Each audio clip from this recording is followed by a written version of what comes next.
Mahirap mapabayaang bukas si Renz Abando, mapa outside and inside the paint. Kung hindi ka dadakdakan, ititirahan ka naman sa mukha ng 3-pointer. Nagkasabayan ang dalawang high flyer sa KBL. Bagsak si Justin Gutang, pumalag naman sila kay sa rebounding kontra sa former NBA player. Anyang Red Booster versus Seoul Samsung Thunders. Kasalukuyang nasa rank 2 mga idol sina Renz Abando na may 23-12 win-loss record, habang sina Justin Gutang pangalawa sa huling rankings at struggle mga idol na may 11-23 win-loss record. Gandang panimula dito mga idol ang ginawa ng home team, 4-0 run sa early minutes ng first quarter, while si Justin Gutang maagang nakapag-draw naman ng foul mula sa local player ng Anyang. Gandang fadeaway sana yon pero nagmintes mga idol at 1 out of 2 free throw lang ang naipasok. Low scoring mga idol at halfway ng quarter, isolation play naman mula sa local player ng Thunders and fast attack and layup tabla sa 8 ang talaan sa scoring. Bumawi sa playing time sila kay at maagang pinasok dito ng kanilang head coach, at eto nga, hindi yan binigo ni Renz Abando. Instant impact mga idol sa opensa with 5 straight points lang naman. Mahirap mapabayang bukas etong sila kay sa shaded area, paniguradong dadakdakan kanyan mga idol. Habang bumawi naman sa kabila si Justin Gutang, hitting his first 3-pointer and field goal.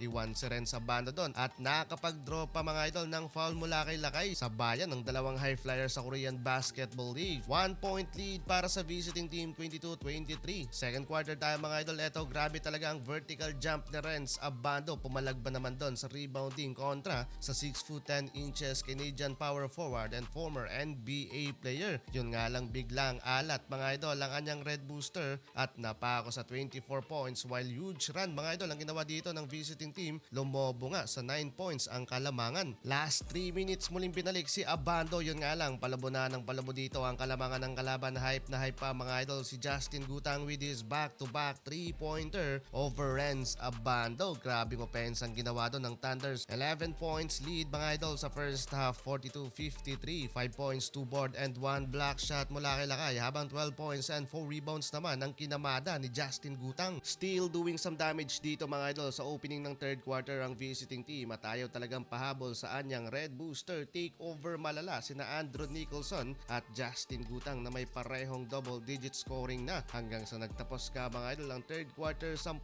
puntos pa rin dyan ang Kalamangan ng Thunders, habang eto naman ang mga naging highlights sa last quarter. 아우 들어가! 한번 페이크 주고 블락샷! 다시 한번 올립니다. 걸렸어요. 한승이 던졌습니다. 석점 안 들어갔고 리바운드 아반도! 아반도. 딥스리 던졌습니다. 아반도! 우유현. 박시훈 던졌습니다. 딥스리. 더블팀으로도 붙는데요. 한호빈 던졌습니다.